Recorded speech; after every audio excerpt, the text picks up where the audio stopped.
Now, reports suggest India's Tata Group is witnessing a significant power struggle at its apex holding company, Tata Sons. Internal divisions have reportedly emerged over extending the tenure of its chairman, Natarajan Chandrasekaran. Reports indicate that Noel Tata, chair of the influential Tata Trust, has proposed a radical restructuring of the leadership at Tata Sons. His plan suggests splitting the chairman's role into 3 separate positions: CEO, Managing Director and Deputy CEO. Noel reportedly wants Chandrasekaran to step down as executive chairman after his current term ends in 2027. Noel has proposed that Chandrasekaran take on a non-executive role while operational leadership passes to another Tata Group executive. However, this proposal has met stiff resistance from other trustees who prefer to grant Chandrasekaran a controversial third term, despite him surpassing the group's retirement age limit of 65. The trustees argue that Chandrasekaran's leadership has been pivotal in turning around Tata Sons, reducing debt significantly and driving growth in emerging sectors like digital, aviation and semiconductors. They see continuity in his leadership as essential for ongoing strategic initiatives. So this divide highlights challenges faced by large Indian conglomerates. Tata Sons' ultimate decision will be closely watched globally as a test of power balance in one of Asia's most valuable business empires. All right, and in the simmering cauldron of the Indo-Pacific, tensions between India and China remain. As both nations ramp up their aerial capabilities, the battle for air dominance is immediate. And at the heart of this race are 2 formidable aircraft. We're talking about India's Rafale F-4 and China's newly unveiled J-35A stealth fighter. Let's break this down for you. The Rafale F-4, developed by Dassault Aviation, is a 4.5 generation multi-role jet. It is designed to dominate every mission profile: air superiority, ground attack, reconnaissance. It is not just advanced, it's combat proven.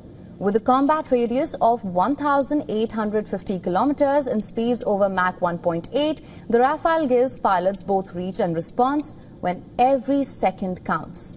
Now contrast that with J-35A, that's China's newest 5th generation stealth jet. The J-35A was unveiled in late 2024 and is now entering limited production. It's designed for first detection with advanced sensors, powered by WS-13E or WS-19 engines. The J-35A is meant to be lighter, however its combat radius is under 1,200 kilometers and it has no combat experience so far. But why does this comparison matter? Because Chinese origin jets, including the JF-17, were reportedly deployed during Operation Sindoor. This recent cross-border flare-up between India and Pakistan, where Rafales played a decisive role. So while the J-35A looks promising on paper, it remains untested in war. It's a prototype in search of a battlefield. The Rafale F-4, by contrast, is battle-hardened, trusted and already integrated into India's defense forces.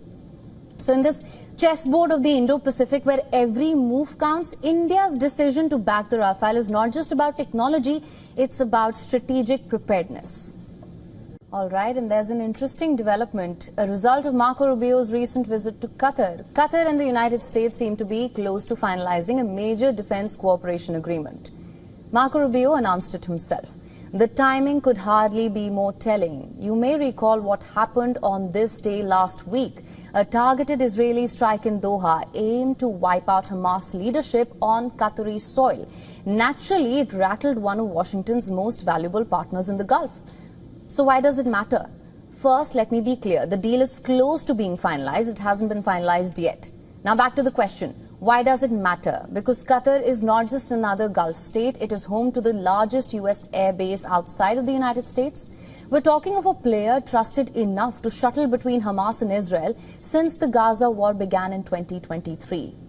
Alienating Doha at such a moment would mean undermining both American leverage and the fragile hope of a ceasefire.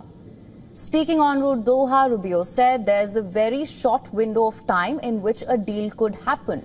He warned, if any country in the world can help mediate it, Qatar is the one. They're the ones that can do it. Now, he's right about one thing: there was a very short window of time indeed. After all, the US was thrust into damage control in the aftermath of the Israeli strikes. Rubio's remarks were not just flattery, they were an acknowledgement that Washington has no alternative.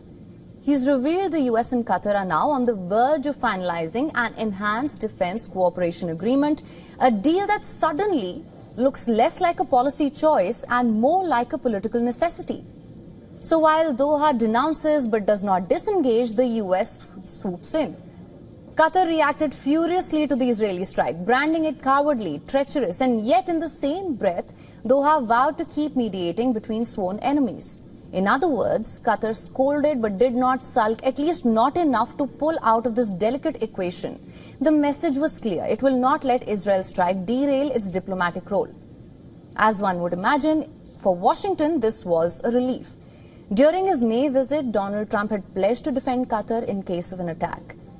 After the latest strike, Trump was left in an awkward position of publicly rebuking Israeli Prime Minister Benjamin Netanyahu, his closest ally in the region, saying he was too late to stop him. Netanyahu, unbothered, doubled down: Israel would target Hamas leaders wherever they are, he said. Trump quickly moved to damage control, calling Israel's move unilateral and unhelpful.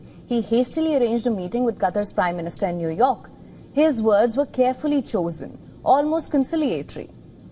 "We are committed to our partnership with Qatar and to ensuring its security," he said. But the irony was impossible to miss. Here was the United States, Israel's staunchest backer, now trying to soothe the very Gulf ally his partner had just antagonized. Who was reassuring whom? Was Trump defending Qatar, or was he defending America's own desperate need for Qatar's mediation? Now, the US finds itself juggling contradictions as always, as it has been for quite some time now, backing Israel while calming Qatar, pushing for ceasefire talks while finalizing a defense pact, and projecting control while scrambling to contain fallout. What is clear, however, is that Washington cannot afford to let Doha slip away. In this volatile moment, Qatar is not just a partner, it is the hinge on which the entire region's diplomacy turns. For latest news, download the WION app and subscribe to our YouTube channel.